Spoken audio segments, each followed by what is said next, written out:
नमस्कार। आज हम 2025 में भारत में हुई कुछ हाल की और गंभीर रेल घटनाओं पर एक नज़र डाल रहे हैं। नमस्कार। हमारे पास जो जानकारी है वो इस साल की कुछ खास घटनाओं पर रोशनी डालती है, तो कोशिश ये रहेगी कि हम इन स्रोतों से सबसे ज़रूरी बातें समझें कि असल में क्या हुआ है। हाँ, बिल्कुल, ये समझना जरूरी है। चलिए, सबसे ताज़ा जो एक गंभीर यात्री रेल दुर्घटना हुई उससे शुरू करते हैं। ये 9 जून 2025 को हुई, महाराष्ट्र में मुंब्रा के पास। हाँ, मुंबई लोकल की बात कर रही हैं आप? हाँ, वही।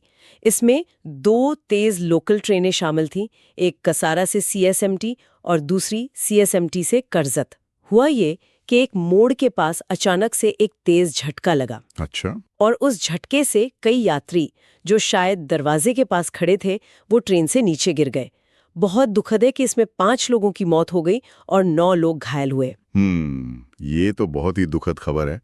और शुरुआती रिपोर्ट जो आ रही हैं वो यही इशारा कर रही हैं कि फुटबोर्ड पर जो बहुत ज्यादा भीड़ थी। हाँ, मुंबई लोकल की भीड़ तो जग जाहिर है। बिल्कुल, वो भीड़ और फिर वो अचानक आया तेज झटका, शायद ये मुख्य वजहें रहीं। मध्य रेलवे ने इसकी गहराई से जांच के लिए एक तकनीकी समिति भी बनाई है। अच्छा। और साथ ही मुंबई रेलवे पुलिस मतलब जीआरपी जी। वो भी अपनी अलग जांच कर रही है। तो मतलब जांच 2 स्तरों पर चल रही है। लेकिन ये जो भीड़ और झटका है, क्या ये सिर्फ इतना ही है या समिति को मतलब ट्रैक की स्थिति या ट्रेन के रखरखाव जैसी चीजों पर भी ध्यान देना होगा? देखिए, शुरुआती तौर पर तो ध्यान इसी पर है, भीड़ और झटके पर।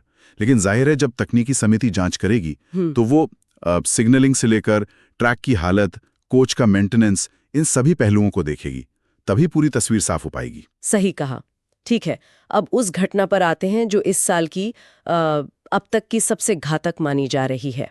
जनवरी में हुई थी जलगांव पुष्पक एक्सप्रेस त्रासदी। हाँ, वो तो और भी मतलब परेशान करने वाली घटना थी। हाँ, इसमें 13 यात्रियों की जान चली गई थी और यहाँ मामला बहुत ही अलग है। बिल्कुल बिल्कुल। और यहाँ जो सबसे चौंकाने वाली बात है वो ये कि ये मौतें किसी टक्कर या ट्रेन के पटरी से उतरने जैसी दुर्घटना से नहीं हुई। तो फिर कैसे? हुआ ये कि ट्रेन में आग लगने की एक झूठी अफवाह फैल गई। बस एक अफवाह। सिर्फ अफवाह? हाँ, और उस अफवाह से लोगों में ऐसी दहशत फैली, ऐसी भगदड़ मची कि कई घबराए हुए यात्री चलती ट्रेन से कूद गए। चलती ट्रेन से? ओहो। हाँ, और वो पास की पटरियों पर गिरे और दुखद रूप से उनकी मौत हो गई। ये तो मतलब यकीन करना मुश्किल है कि सिर्फ एक झूठी खबर, एक अफवाह इतनी जाने ले सकती है। ये तो सूचना के गलत प्रवाह का कितना भयानक नतीजा है। सही कहा आपने। ये दिखाता है कि सुरक्षा सिर्फ तकनीकी या ढांचागत चीज नहीं है। सही जानकारी का सही समय पर पहुंचना और खासकर अफवाहों को फैलने से रोकना, ये भी उतना ही, शायद उससे भी ज्यादा जरूरी है।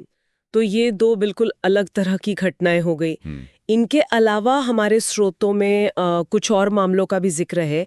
जैसे 30 मार्च को ओडिशा में कामाख्या एक्सप्रेस पटरी से उतरी थी, उसमें भी एक मौत हुई थी। हाँ, उसका भी जिक्र है।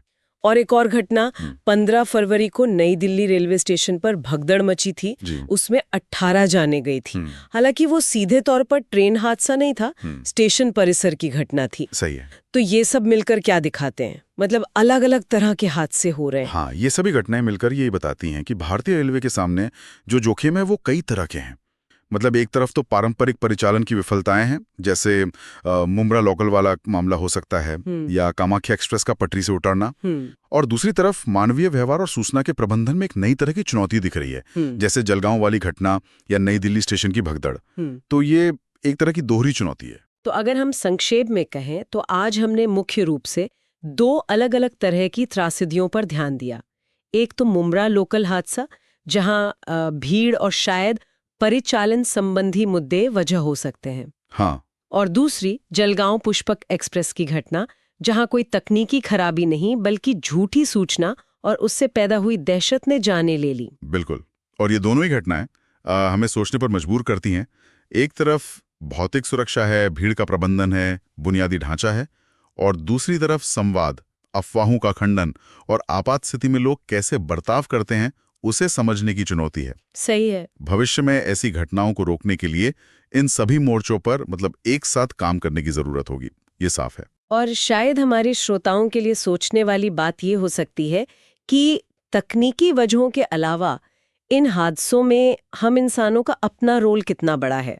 जैसे भीड़ में सफ़र करने की मजबूरी, या फिर अफवाहों पर फौरन यकीन कर लेना, या डर में आकर कोई फैसला ले लेना। इन मानवीय पहलुओं पर गौर करना शायद हमें इन समस्याओं के समाधान के और करीब ले जा सकता है ना? बिल्कुल सही कहा। ये मानवीय पहलू अक्सर नजरअंदाज हो जाता है, पर यह बहुत महत्वपूर्ण है।